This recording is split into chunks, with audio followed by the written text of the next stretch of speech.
સુરતના ડિંડોલી વિસ્તારમાં આવેલી અનુપમ સર્જિકલ હોસ્પિટલમાં પથરીના ઓપરેશન બાદ દર્દી ધરમબીરસિંહનું મોત થતાં તબીબી બેદરકારીના ગંભીર આરોપ લાગ્યા.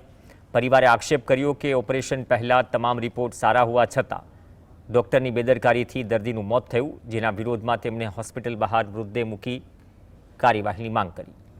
બીજી તરફ હોસ્પિટલના તબીબે બચાવમાં કહ્યું કે પિત્તાશયમાં વધુ પડતી ગંદકી હોવા છતાં 90% ઓપરેશન સફળ રહ્યું. સર્જરીની જટિલતા અંગે પરિવારને માહિતગાર કરાયા હતા. ડિંડોલી પોલીસે પણ ઘટના સ્થળે પહોંચી તબીબનું નિવેદન નોંધ્યું હતું.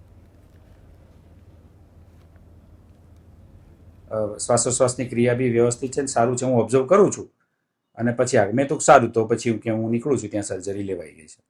પછી બધું વ્યવસ્થિત થઈ ગયું અને પતી ગયું. અને પછી 9:47 મને ફોન આવ્યો કે સાહેબ પેશન્ટ જાગી ગયું, એકદમ બેસી બી ગયું, ફાઇટ બી કરી. અમે 2-3 જણાએ પકડી. પછી સડનલી પેશન્ટને સડન કાર્ડિયક અરેસ્ટ આવ્યો. સડન કાર્ડિયક અરેસ્ટ આવ્યો એટલે સડનલી બેભાન થયો. એટલે અમે બધી કોશિશ તો કરી, એવું કીધું એણે કે કોશિશ કરી, પણ પેશન્ટ પછી રિવાઇવ ના થયું. એટલે સડન કાર્ડિયક અરેસ્ટ